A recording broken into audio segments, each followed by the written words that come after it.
In this episode of the Smuggleville Workshop, we're going to be looking into the mystery of the screaming pipes. Can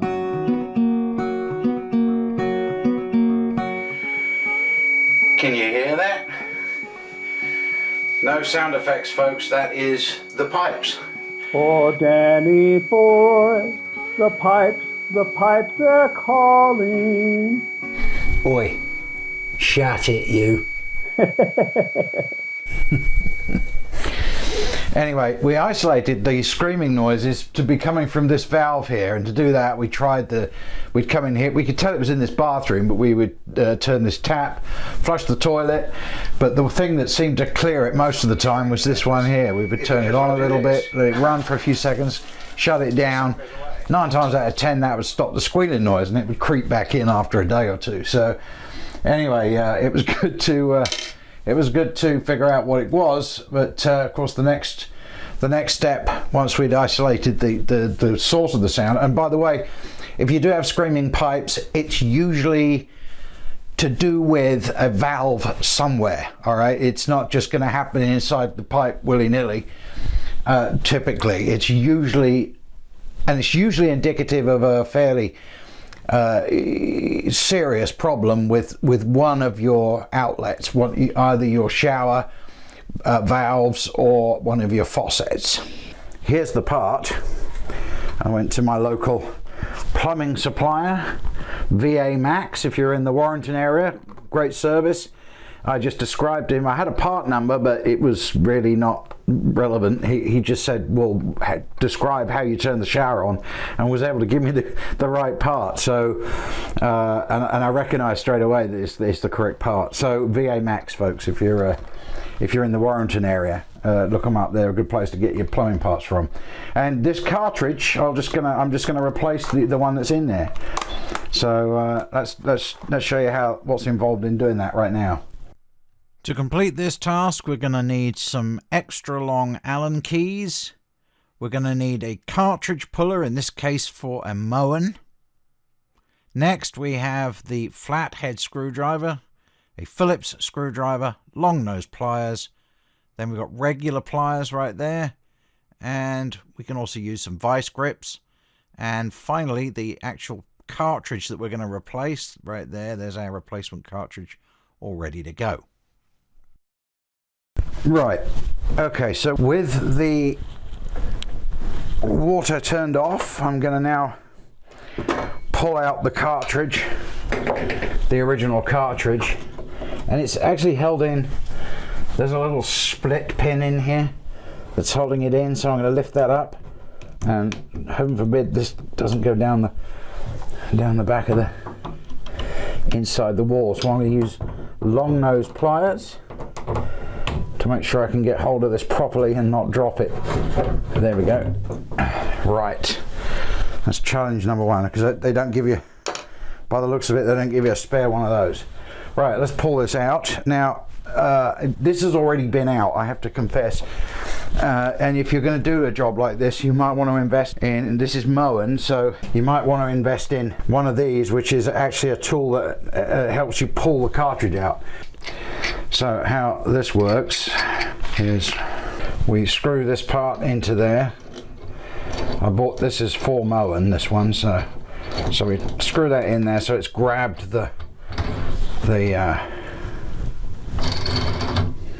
and this apparently does faucets and cartridges, so we'll use this just to sort of break the seal again and remove that plug. So keep turning that and that'll pop that out. And I should be able to basically, that's interesting, we got a little bit of water pressure built up in there for some reason. I'd had the water on earlier, so in order that we can just flush toilets and stuff this morning. What I actually did, this is a bit of a hack, because all of this had gone. This wasn't working at all. It was causing the leak, actually. This rubber was already perished. And so what I did, because it was after hours and I couldn't get one of these, Well, I couldn't. There was nowhere to go and buy one. I actually filled it up with hot glue, sort of a hack, so I could turn the water on this morning without this thing running the tap full on, you know. But anyway, that's how we pull that out. So that's out. I'm going to get in there and make sure there's nothing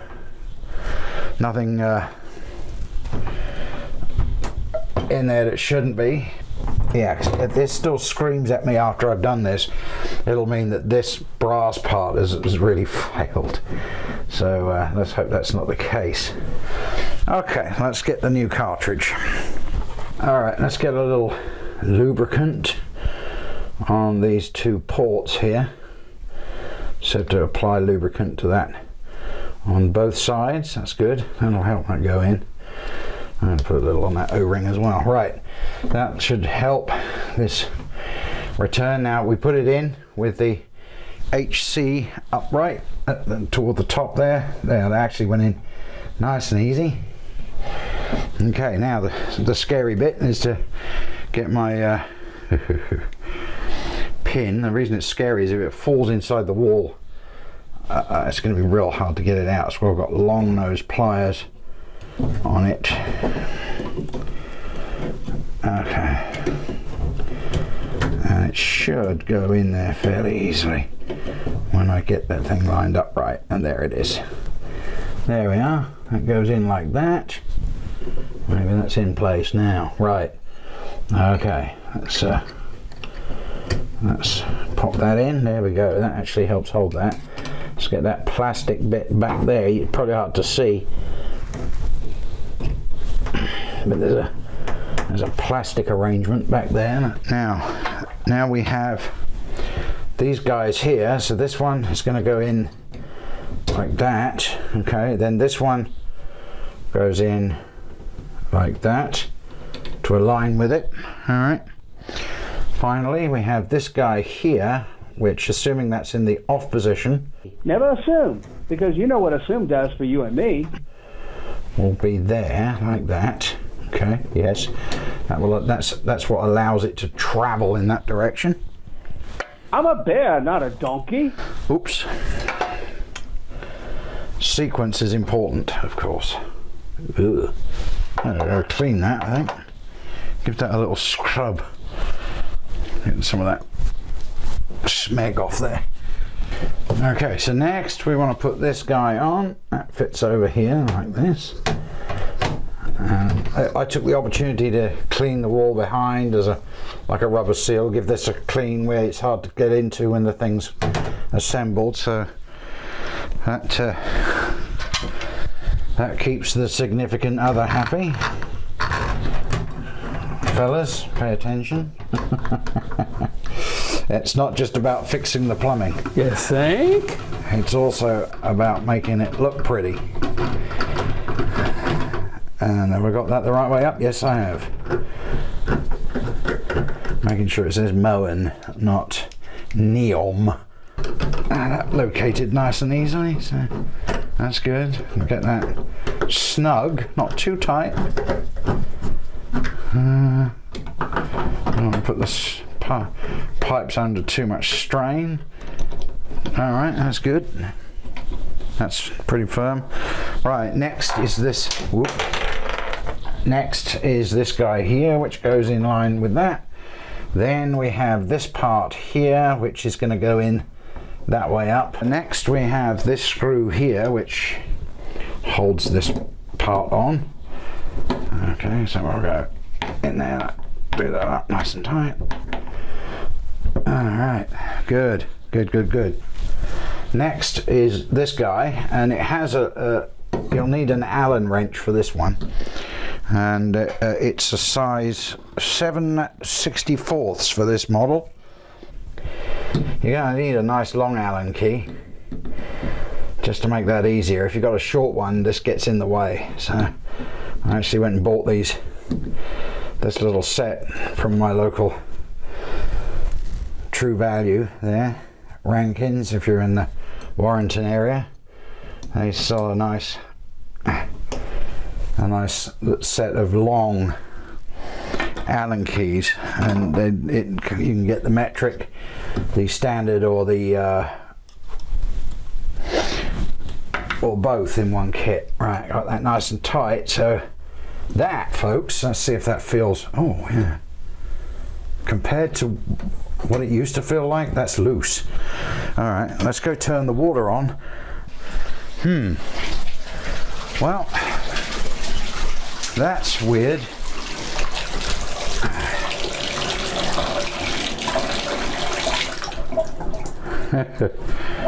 What's up with that?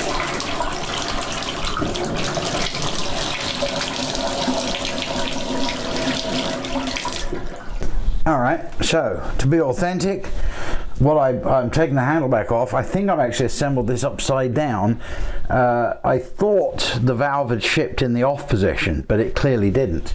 I don't want to say I told you so, but that is exactly 180 degrees upside down.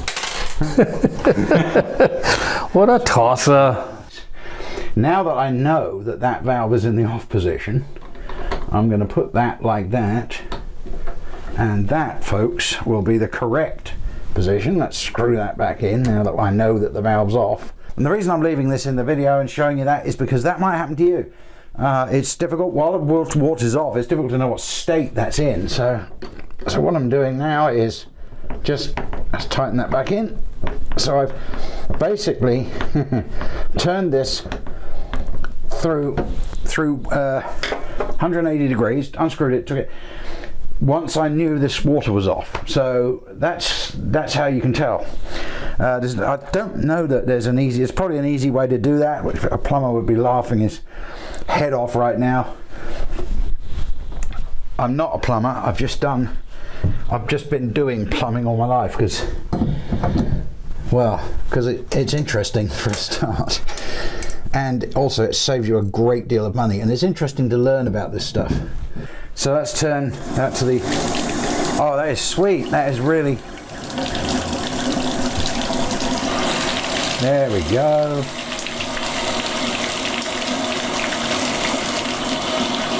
All right, one more thing to test, and that's just the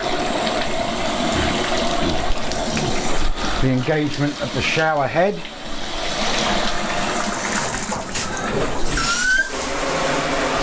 Yep. And that, folks, is a repaired shower.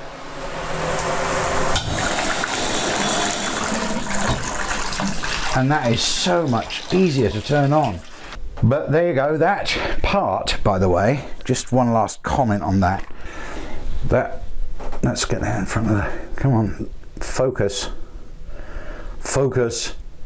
That part there, Moen 1222.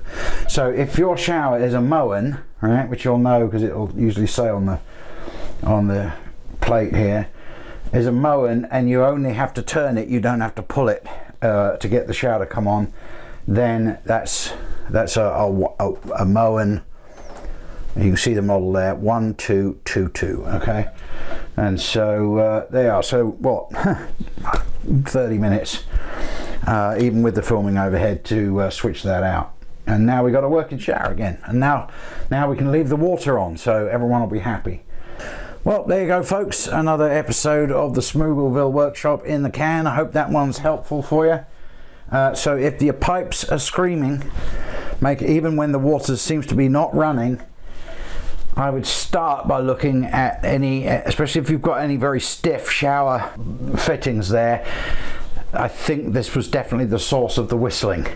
Time will tell, but I'm pretty certain that was where it was coming from. But of course, if in doubt, call your local plumber, and he will be able to, if you're not into doing this kind of thing yourself, then he will be able to hook you up, no problem. But there you go, folks. Hope that was helpful. We'll see you another time. Thanks for subscribing. Good to see new subscribers coming online all the time. Really appreciate you. And we'll be bringing you this kind of content, helpful stuff around the house, and of course the actual wood workshop as well when there's projects going on in there. So we hope to see you soon. Take care. Bye-bye.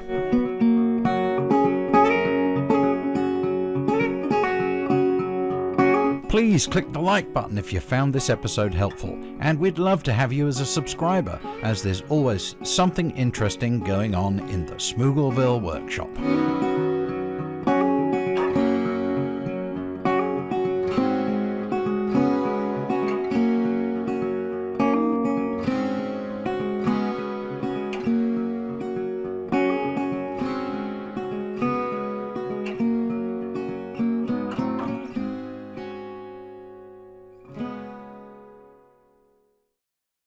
Bye-bye. See you next time.